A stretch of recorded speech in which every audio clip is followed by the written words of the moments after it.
Yo, what's up? Welcome back to another episode of the SWUS. Doing Cleveland, Cincinnati in this one, but we'll go through all the games on the live show. 11:30 a.m. Eastern Time, we'll go through the MLB day games. 4 o'clock p.m. Eastern Time, we'll go through the WNBA, NBA playoffs, and the MLB night games. So if you're able to make it, we'd love to see you in the comments. Guardians versus Reds in this one. As far as Tuesday night, not looking like a good night for me. The Tigers blew a lead. Red Sox didn't do shit against Wheeler. I need the Blue Jays to hold on. Definitely looking like a rough Tuesday night, but we'll bounce back. Cleveland versus Cincinnati. Let's do it. Welcome to the SWUS. The SWUS. SWUS. Hey, get the SWUS. All right, like I said, Cleveland's on the road at Great American here. Reds are short home favorites, -120. Total sitting at 8.5. Tanner Bybee pitching for Cleveland. Nick Lodolo on the mound for the Reds. Let's take a quick look at the spreadsheet. And according to the model, we got a slight lean on Cleveland through the first 5 innings, 2.81 to 2.43, and a pretty solid lean on Cleveland through the full game, 4.86 to 3.83. All right, so let's take a look at this matchup, and we'll start with the Cleveland bats, and they've been great in the last 30 days. This is definitely a top 5 lineup, 4th in WRC+, 6th in OPS, 5th in WOBA. Haven't really slowed down as of late. Last 14 days, last 7 days. They've definitely been hitting on the road in the last 30 days, third, and third. In the last 14 days, same. So Cleveland's been hitting. They've been hitting on the road. As far as left-handed pitching, though, this is where we start to see some dents in the armor. In the last 14 days. Now, 14 days is definitely too small of a sample size, but it's not the best sign to see they're starting to slow down against lefties. The last 30 days, they do still have top 10 numbers against left-handed pitching, but look at the starters. The last 4 righty starters to pitch against Cleveland, 3.79 ERA and a 1.42 whip. So it's not like they're blanking them, but Cleveland isn't really exploding on lefty starters like that. So lefty starters have been able to put together decent games against the Guardians, which brings us to Nick Lodolo. Now, he's pitching well. On the season, he's got a 2.92 ERA and 0.99 whip, 3.55 expected FIP. On his last 3 starts, 1.10 whip, 2.08 ERA. So he's been pitching well. He's been pitching well at home in Great American. On the season, 3.25 ERA, 1.19 whip, 3.93 expected FIP. He's made 5 home starts. Those are solid numbers. That's a tough ballpark to pitch in. So good for him. Now, if you take a look at his game logs, he has seen some easier competition. The Cubs twice. The Cubs are actually hitting a little bit better, though, than they were a month ago. So he saw the Cubs twice in a row. Cardinals, who have been cooling down offensively. Giants have been hitting, though, but the Giants got to him. So maybe not the toughest competition, but if you scroll down a little bit, he did pitch against Baltimore. He did pitch against Philly. Both those teams were able to score on him, but they are on there. He blanked the Padres 7 innings, 1 run on the road. So Lodolo, a little bit of a mixed bag there. Now, one thing I like for Lodolo here, Cleveland's got good numbers against left-handed pitching on the season, but they've actually struggled against good lefty starters. Lodolo's ERA sitting at 2.92. Cleveland against lefties with an ERA under 3.50, actually bottom 5 lineup. So they've struggled when they've seen good lefty starters. And something else I like for Lodolo here is his numbers against righty bats. 0.95 whip against righties on the season. Cleveland's going to have 1, 2, 3, 4, 5, 6 righties in the lineup. Lodolo doesn't allow a lot of base runners against righties.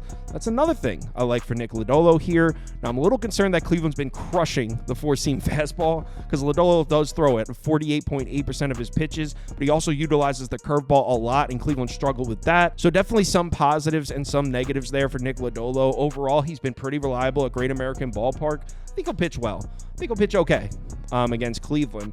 But then we get to the other side, and the Reds have been hitting. Last 30 days, we're flirting with the idea of being a top 10 lineup. In the last 14 days, 6th in WRC+, 4th in OPS, 4th in WOBA. They've been hitting right-handed pitching. In the last 14 days, this is a top 5 lineup against righties. Here's the problem. Haven't really been producing at home, which is definitely concerning. On the season, they're actually bottom 5, bottom 6 lineup at home.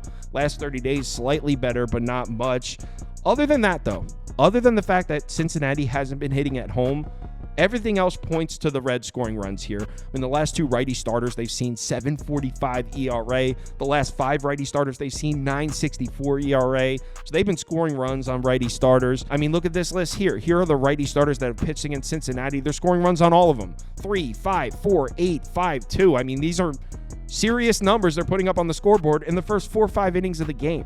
Now we get to Tanner Bybee, and Tanner Bybee has pitched really well. On the season, 3.73 ERA, 1.19 WHIP, and a 3.61 expected FIP. His last 3 starts, 3.12 ERA and a 1.04 WHIP. So Bybee's pitched well, and he's pitched really well on the road. In his last 4 road starts, 1.54 ERA and an 0.90 WHIP. But now we get to his game logs, and check this out. Look at who he's pitched against. So Tanner Bybee's a righty. He pitched against the Royals, who, by the way, he pitched against the Royals in Cleveland. We know the Royals don't hit on the road.